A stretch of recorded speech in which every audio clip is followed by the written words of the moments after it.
No. So in terms of computer science, do you know what is an application? I mean, before we go into cloud. So database is an application, browser is an application, Gmail is an application. So anything that helps you simplify your work could be called as application, but the actual complexity behind the application actually determines how hard it is to program and deploy that application, right? So something like, say, Gmail or Facebook or YouTube, they all are applications, but as we discussed in the first lecture, they are software as a service applications, so they are deployed and managed by those companies like Facebook and Twitter and Google. So we don't have to worry about the inner complexity of what are the different software elements in that application, what are the different hardware elements, and everything is managed by those cloud provider, and we just use it.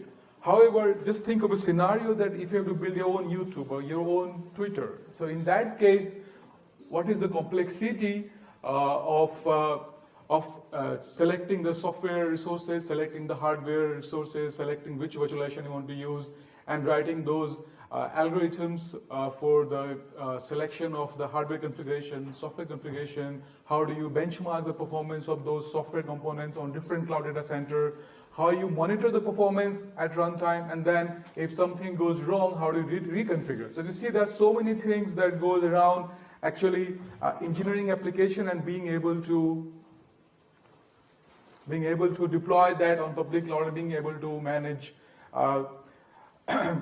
those applications. So currently on cloud data center, there are more than 20 kinds of applications that are deployed and executed. And of course, we will reflect on some of them, some of the important ones, but there are pretty much 20 kinds of applications at the abstract level that you can create based on different software combination, hardware combination, data flow needs, and control flow needs. And we reflect upon some of them today. Right, so this is the most basic application that people deploy on the cloud. This is called multi-tier web application. That includes the web layer, that is, could be your browser, which connects to a web server, and then you have database, and then which gets deployed. So this vision is for the user, and then gets deployed somehow on the Amazon. So for example, if this is my abstract application architecture, if I deploy that on the public cloud such as Amazon, this decomposes into a load balancer, a web server, an app server, and a storage server. So this is a simple decomposition, and this is very simple application. But this is the starting point. So this is one of the most popular application model for cloud deployment, where you have 3 tiers, a different tier for a web layer that serves pages to your browser, then the app layer where your application logic is sitting, and the DB layer where you store your data. So the challenge for a cloud programmer or a cloud engineer is, given this high-level requirement, how do I decompose that into different software elements, and then how do I further decompose into hardware element where I am going to deploy? And these software elements could either be based on virtual machine images or based on container images, and based on which virtualization based approach you want to use for your application, you will have different performance and security requirements. So that's where your knowledge about virtualization come into picture. So this is one of the application model very popular in the cloud domain. So mostly people use PHP, MySQL, JavaScript, and based on that they create this application. But that doesn't mean that this is the only application model available. I said there are almost 20 different kind of applications which are deployed on cloud data center. So this is one of the other ones. This is called scientific workflows. So unlike the web application where we had the web layer, app layer, and the DB layer, we have something called scientific workflows. So as the name implies, scientific workflow means doing something about scientific calculation. For example, if NASA wants to model how long it takes to reach certain planets, so it has to take some calculation into picture and do those calculation on some cloud resources. So that kind of computation is called scientific computation. Similarly, if you're a natural resource company and you want to explore whether certain part of the earth has certain natural resources, so what they will do, they will take some of the model of the earth at that point and create these big workflows that requires a lot of computation power. And since they require a lot of computation power, they need to deploy that over cloud resources because they have a lot of data as well as a lot of computation power. So the thing to understand here is how do you decompose and deploy this application on cloud data center is pretty much different from the web application. So one of the key challenges here in the workflow is you have a graph of computation and if you know about acyclic and cyclic graph, each node at the leaf layer depends something on up layer. So your scheduling, your mechanism needs to take care of those data and control flow dependencies.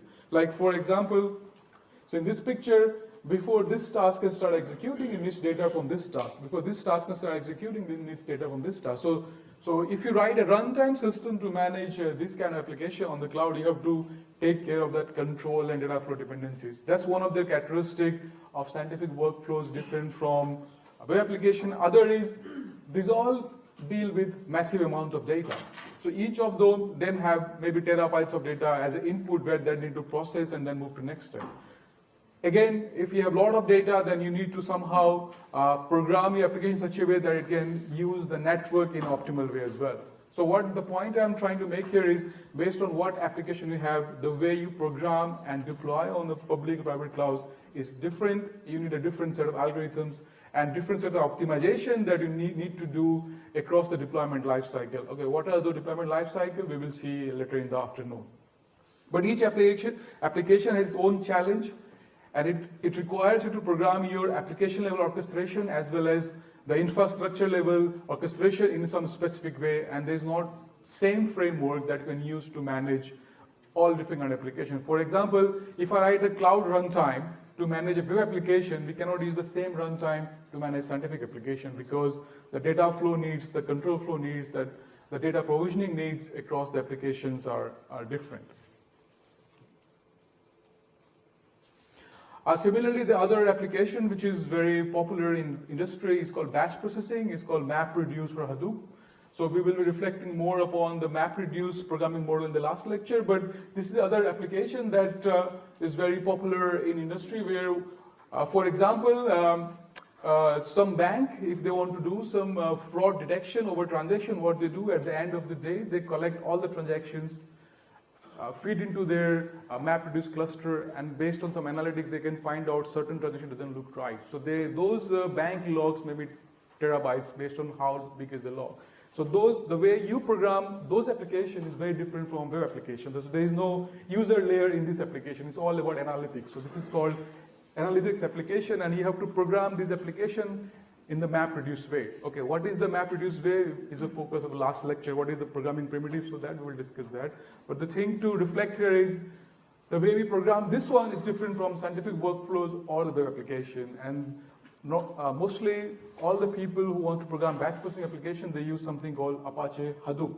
And Apache Hadoop has some sort of architecture that has task tracker, job tracker. Of course, we'll go in detail that in the last lecture. But you have to understand first the software architecture of this programming framework called Hadoop, and then somehow take your problem and decompose into that. And then after that, you decide whether I need containers or VMs. So you see the complexity. You first you will get a lot of data. Then your bank will say, I want to do X, Y, Z set of queries on your data. Then you take the requirement, then you program that in the MapReduce way. Then you deploy that using Hadoop architecture on either containers or virtual machines. So you have to do all those decomposition by yourself, and they're all again driven by your knowledge about different parts of cloud computing, right from virtualization to data center and to application deployment. Another problem with this kind of thing is they keep updating the framework, right? Till 2014 it was Hadoop 1, now it's Hadoop 3, 3.5. So if you're a Hadoop engineer in company, you have to always keep updating your knowledge about the framework if you want to up to date. So they update the framework every 2 years. And every 2 years, the way they organize different elements of this keeps changing. So if you want to be up to date, you have to keep changing your knowledge, keep updating your knowledge about these frameworks. Other applications which are very popular in cloud domain is content delivery networks. For example, YouTube. So YouTube is based on this application model. So what happens in this application model is, it's the goal of this application is to serve video or audio content to the user who are on the edge. What I mean by the edge? Edge means you are using a mobile phone to access some videos. You are using your PlayStation to play some game. So these kind of applications have a different optimization goal as compared to web application. For example, you think what this CDN provider must be doing to optimize your network latency for the videos? Do you have any idea? Will they be storing everything in the public cloud in America, or they will have some kind of optimization to improve your network QoS? What could caching and push the content near to the user as much as possible. For example, some of these content delivery providers like Akamai, they actually copy the content in the BT Telecom Exchange. So they have few servers in the British Telecom Exchange or Vodafone Exchange where they copy some of those videos which are popular, say in this part of UK, so that whenever a user requests those videos, it doesn't have to go all the way to the data center in London or America. They can just fetch from a local data center. So so again, the key point here is the type of optimization you do in this kind of application is again different from scientific workflows and batch processing.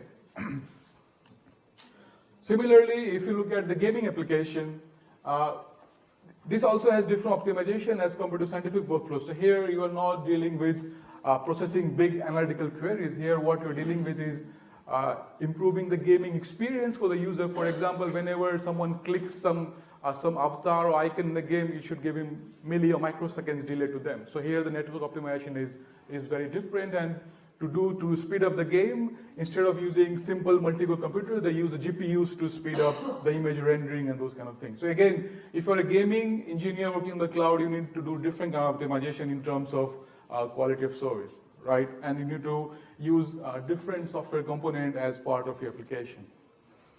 So the key message here is to understand, first of all, you need to understand what kind of application you're working, then decompose into the hardware and software needs, then decompose it into what are my quality of service parameters that I need to optimize, and based on that, write your deployment algorithm or use some framework that somehow implements those algorithms.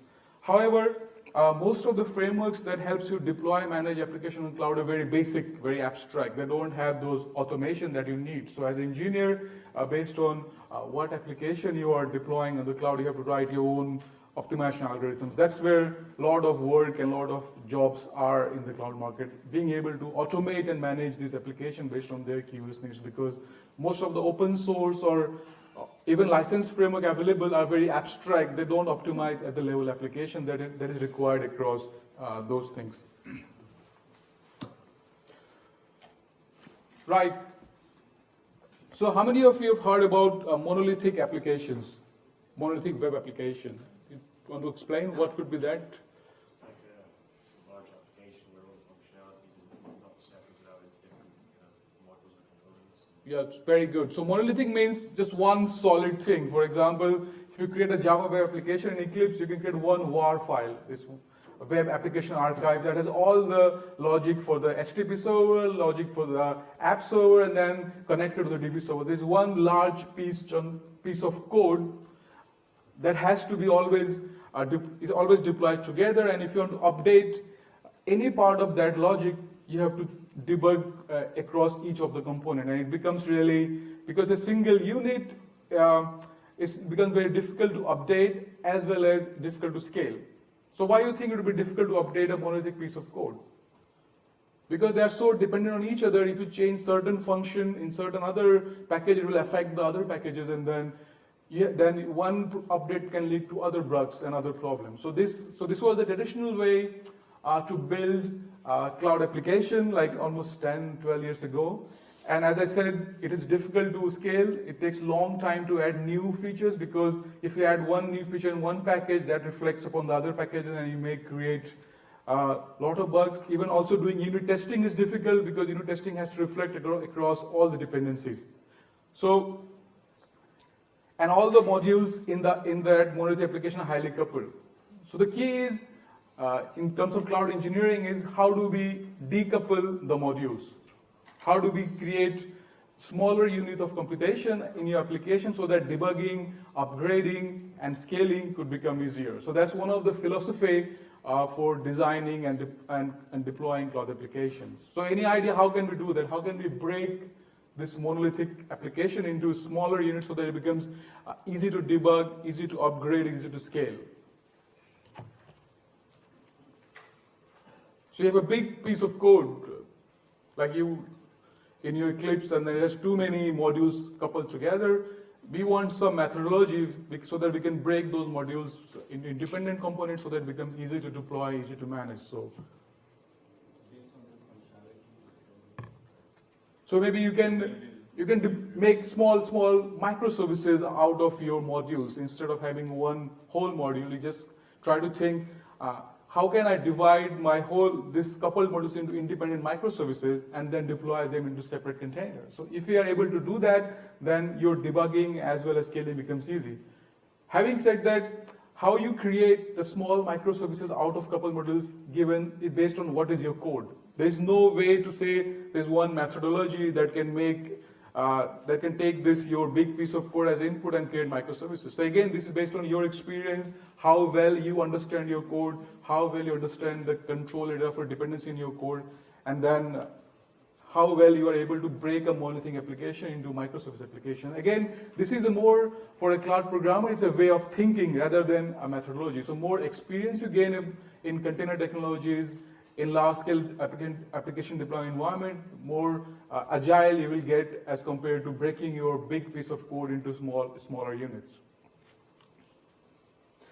Right, so going back to our virtualization, so as you see in case of virtual machines, we had infrastructure, hypervisor, guest OS, and each of the application components were running on top of that. Obviously, this kind of architecture is not very good for the microservices thing we talked about because of this guest layer, because that makes it the code base very heavy.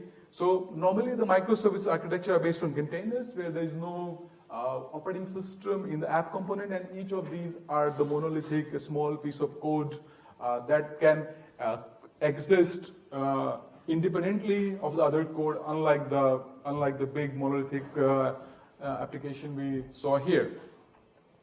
But again, based on what your piece of code is, what is the legacy of that code, maybe there's some code that does need operating system. It's not that easy to just break into the container. So maybe you can have some components in container, some components in VMs. That depends on how agile is your code, what environment it is using, when it was programmed. So those kind of things you have to keep into consideration when you decide whether I design my application component based on virtual machines or based on containers. Right. So one of the philosophy that coming into picture in the cloud application engineering is called a container-based microservice architecture. So this again, the philosophy is based on, instead of designing big monolithic piece of application with couple modules, you develop a thinking of software engineering in which you are able to decouple those couple modules into small independent component, and together somehow you club them together to create different microservices. For example, you can have you can take a web server, you can divide it into 3 microservices. For example, it could be one for HTTP listener, one could be that surf the pages, one could be for security. So this is just an example how you can take a big function and then divide it into a smaller component. And as I said before, there is not a golden rule or tool that can actually take your code and divide into microservices. It's always based on your way of thinking, your way of how you program your application. So, for example, this one shows that you can decompose your web application into 3 microservices, and each microservice will have different components running together. But then again, this is not a real example. This is just a fictitious example that shows how this could be done. You could try to do this as part of your coursework, and of course, even in your coursework, everyone will come with different solution to decouple this feature of the code. It wouldn't be same across all the people, but it would be good to reflect this philosophy in your report, that I wrote this code for deploying the application that we have in the coursework, but then I also applied some of the microservice thinking, and I decoupled some of these modules. So those kind of reflection will be good in your report. So as I said, microservice architecture is a way of thinking, is a philosophy rather than a methodology. So it depends on you. So National Institute of Technology in US defines microservice application as a set of containers that work together to compose an application to realizing business function. So what you have to think is, what is a business function? And then think whether it is possible to decompose it into a microservice. Obviously, it's not always possible to decompose everything into microservice. It depends on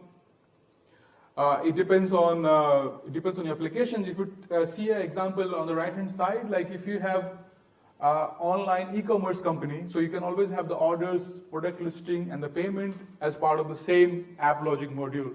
But you can always have those as 3 microservices as well, right? So in this case, the orders are it's running in a different container, product listing is running in a different container, and payment is running in a different container. So what is the advantage of this? Advantage of this is, if I want to update the product listing, I can do this in asynchronous setting, and when my new product listing is available, I can just replace this instance with my new instance without actually thinking how it is affecting the other component. So for this kind of decomposition is easy, but of course this is not a golden rule that you can apply same thing to different application components.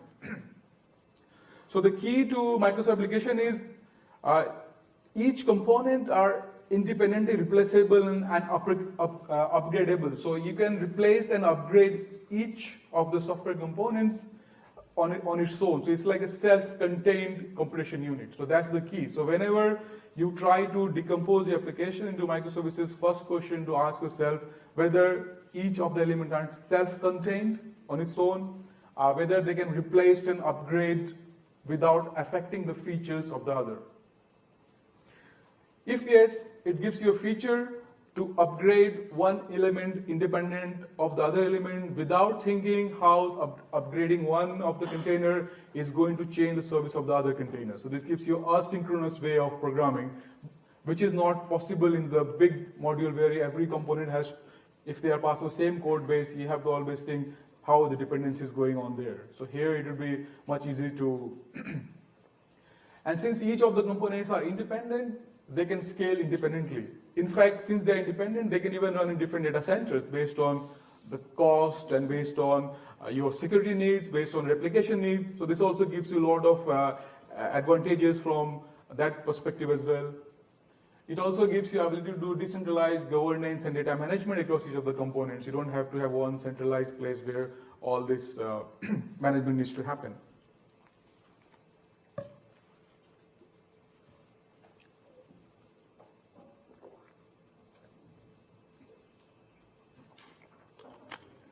Do you think this microservice architecture is better for security as well?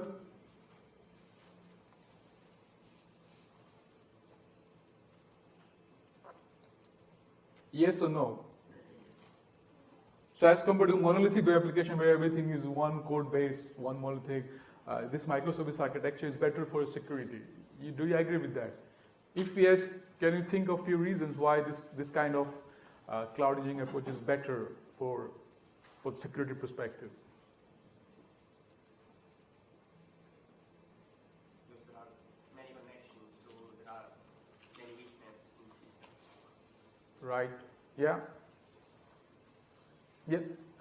Yes, because in the US case, someone will break only one component, not the whole application. Yeah.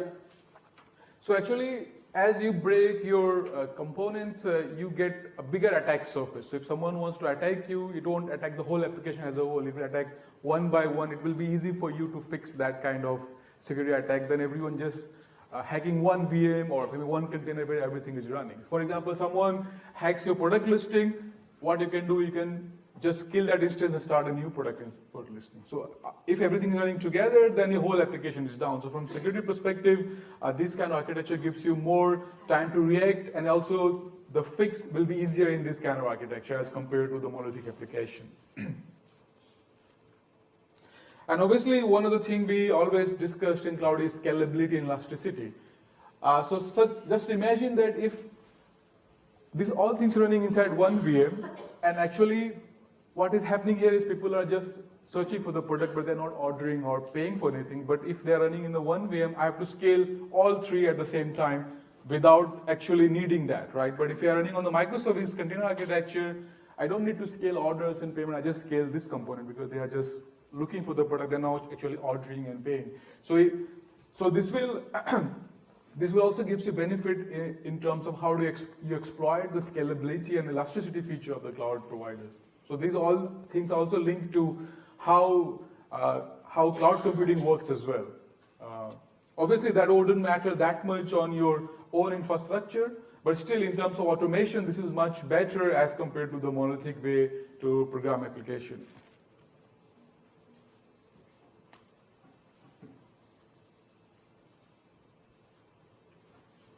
So just to give you an example, to compare, the monolithic application is on the left-hand side and the microservice on the right-hand side. As I said, in monolithic application, people actually don't think about decoupling the module. They just think about what is the minimum number of components I need to make my application work.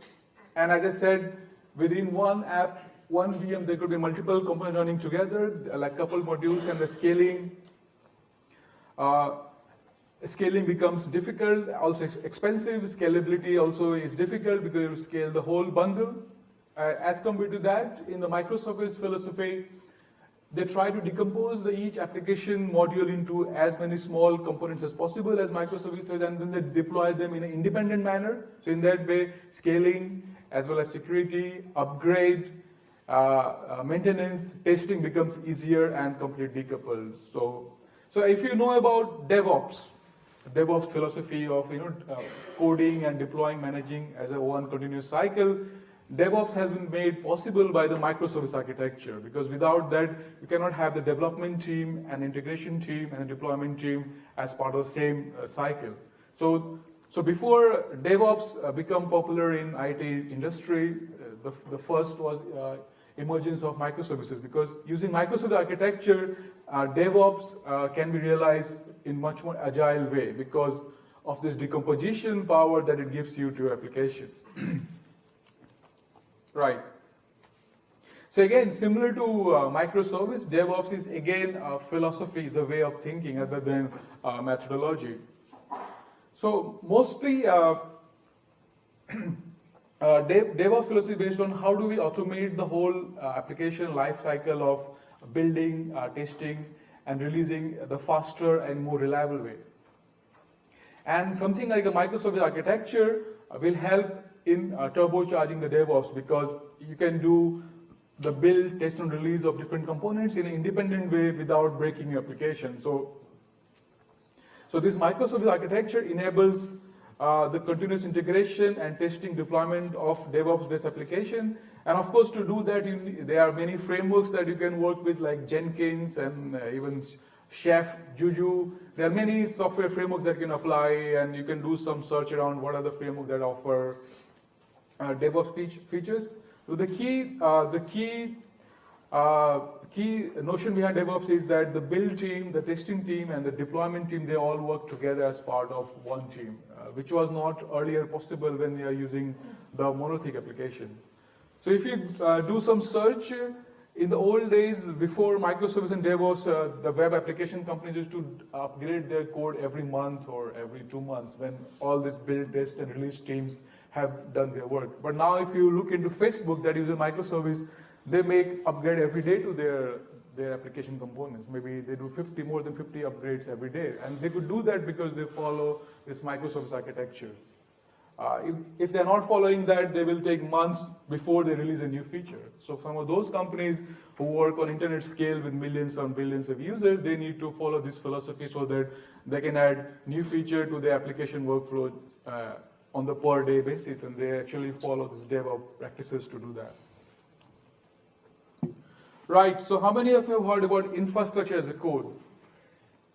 So these all are new trends coming up, and I would like you guys to know about it. That we have microservices, we had DevOps, and now the new recent trend in cloud computing is infra as a code.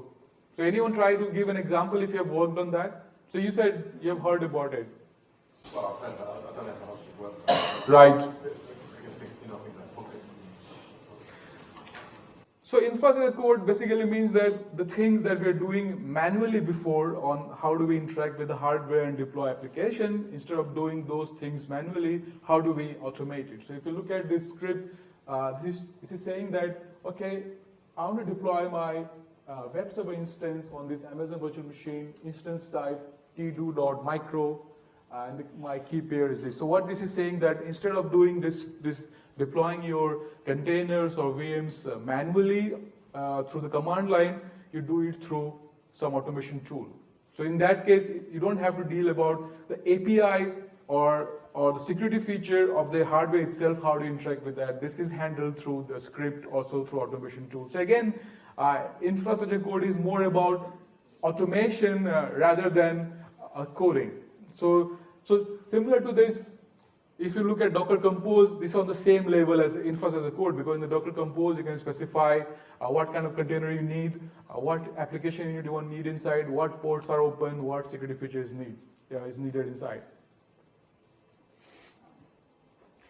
Again, this infrastructure code has been quite instrumental in enabling DevOps philosophy in cloud application deployment.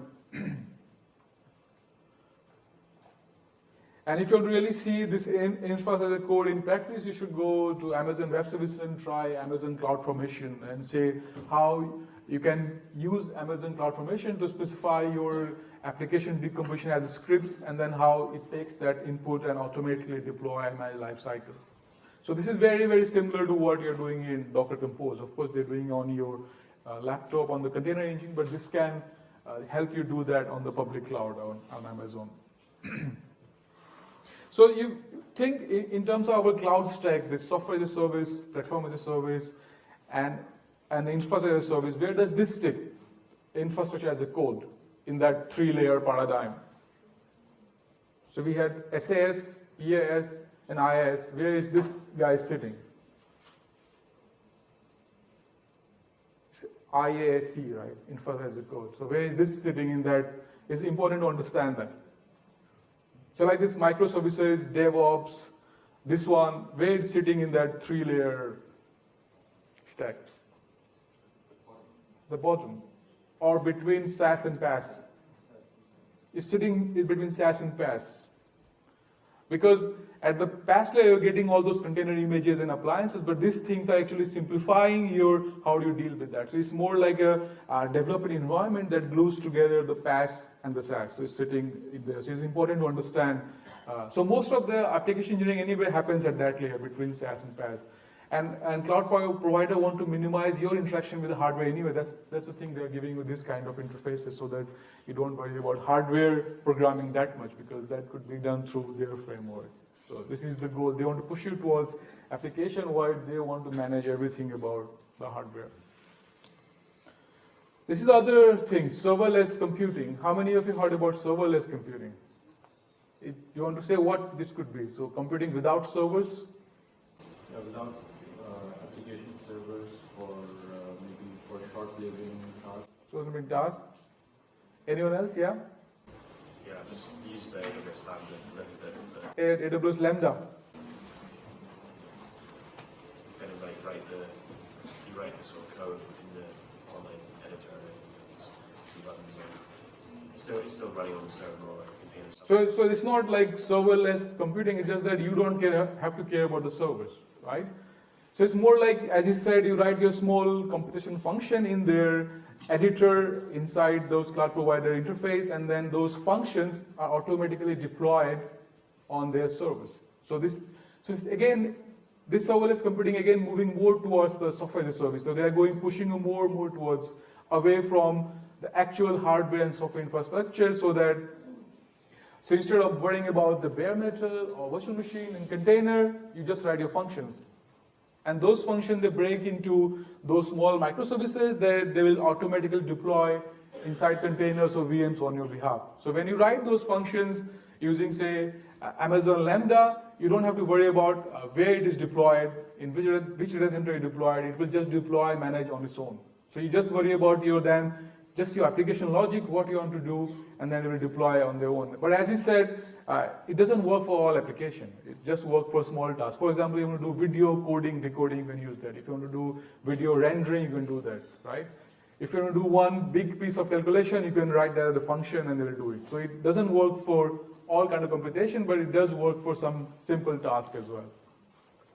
Then again, if you want to work as a cloud programmer, you need to be aware about AWS Lambda or Microsoft Azure functions. Say, how can you use some of these functions as part of applications? For example, when you create an application, you may use some of this serverless function in your application while others are customized as the microservices. So you need to see which function can I use, which is ready to use from this cloud provider, and which function I need to implement myself inside the microservices.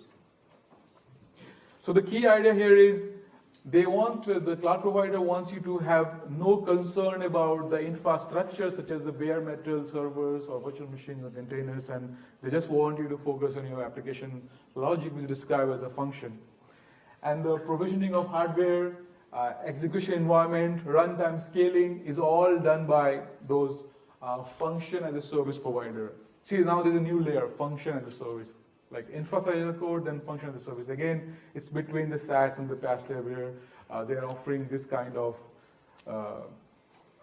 environment. So in a nutshell, you can think this serverless computing, or even this one, is more like a application development environment that is given to you by the cloud provider. And then you got to decide which of this paradigm you are going to use in your application. Normally for large-scale application, you need to use a mix of it. You use some serverless functions, you use some containers, you deploy your own microservices, maybe you have some legacy code, then you will use your monolithic code, and somehow everything needs to come together in some way to make your application work. This is how the real application works. Not everything can be based on serverless computing or microservices. You have to make everything work together in certain way based on your constraints.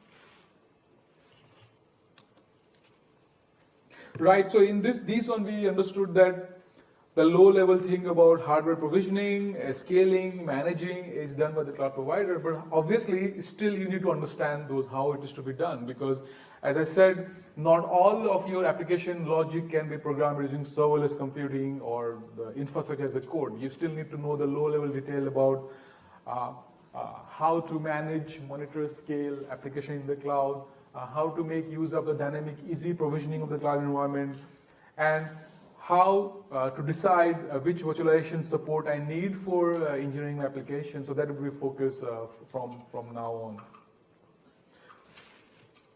Right. So now for the next part of this lecture, in the afternoon, we will talk about what are the main cloud programming abstractions. So what are the different abstractions you need to keep in mind when you program application? What kind of algorithms you need to know or at least understand? What kind of methodologies that are available, and what are the different APIs and frameworks that are available to program those applications. Right, just to before we go into those algorithms, the first thing to understand is to program any application on cloud, whether you're using serverless or anything, you do need to understand what are the different IaaS abstraction available to me, either CPU, VM, or container. And then because based on that, you got to decide, okay, which kind of virtualization technology used by the cloud provider, and on that, what kind of hardware feature I can get in terms of CPU, network, physical memory, hard disk. For example, this slide is be told, but if you go on Amazon right now, it'll be more than 50 kinds of virtual machines they give you. And then you at least need to understand which of them you're going to use as part of application, and also how you're going to use. Are you going to use those applications on RESTful or SOAP API, or you are going to use on the command line? So if you reflect upon our coursework, there are two ways to program Docker system, right? Either on the command line or on the REST or SOAP API. Obviously, if you are managing a large-scale application infrastructure, command line is not an option. You have to program it as part of RESTful and SOAP API. If you want to interact with these hardware resources. But before you start thinking about deploying application on the cloud, you have to think about, okay, what are the IaaS abstractions I'm going to use? So in terms of cloud programming, these IS abstraction becomes actually your data structures. So, if you program application in traditional languages like Java or C, your data structure like linked list, integer, and float. So, of course, they are there, but if you want to deploy your code in cloud environment, you have to also care about this new kind of data structure abstractions, because they actually need to be fully integrated with your code base, and you need to understanding how to manage those. So first one is this infrastructure as a service, and you have to decide what kind of virtualization engine I want to deploy my application on, what kind of physical memory I need, what kind of hard disk I need, what kind of I/O I need, at what location I'm going to deploy that. For example, this one shows different CPU types offered by Amazon, and you see each of them have different CPU cores, different RAM, different type cores, and then so this is the comparison between Google CPU cores and the Amazon. You see, for the similar hardware type, they have different pricing, right? So this is the first question always comes to mind: how do I decide either I use Google or Amazon? So this is some question that comes to you: how do you decide? Like if you look at this is the second one, N1 Standard 2, which both has 2 CPU cores, same RAM, the prices are 780 and 876, right? So one of the most trivial ways, okay, I go for one is the cheapest, right? But is that always true?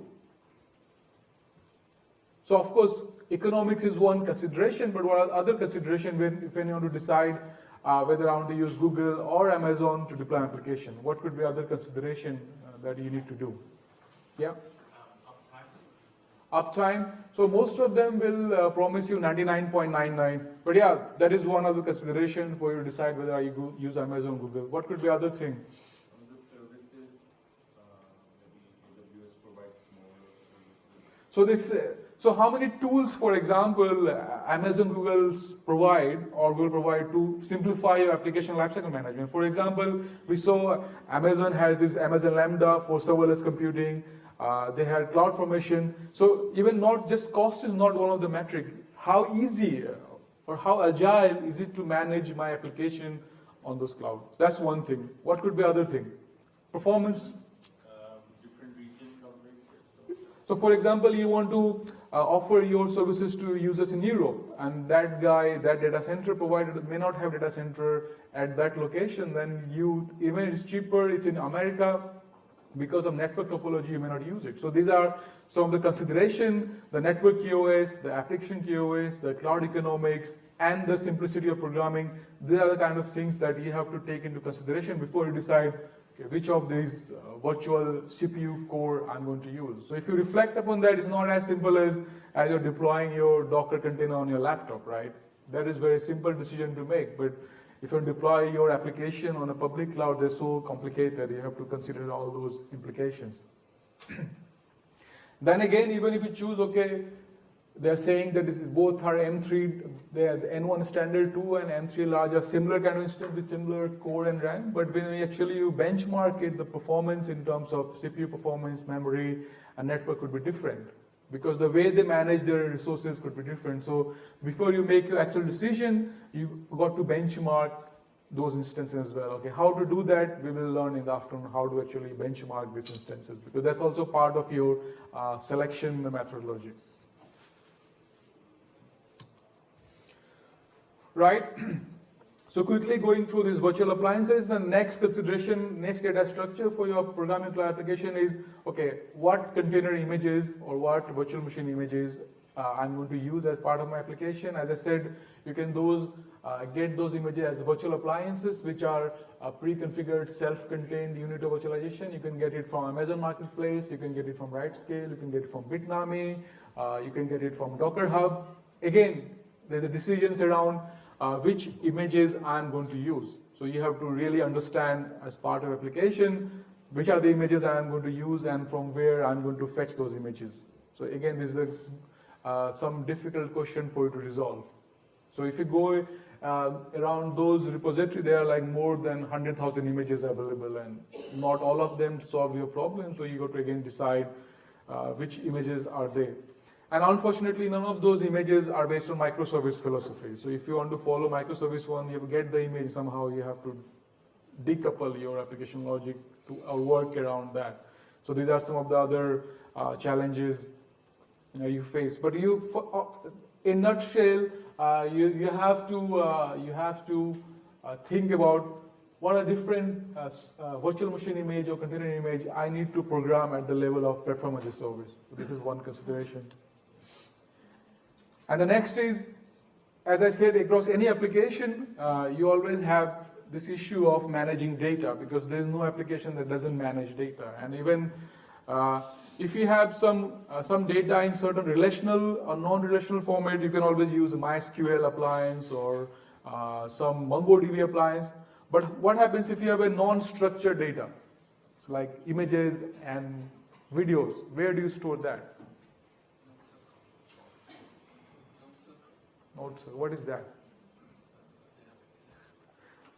That could be one. The other is you can use a blob storage. So this blob storage are like the store files without any schema, just a sequence of bytes. So Amazon has S3, Google has a bucket storage, even Microsoft has some storage. So based on what kind of data you have,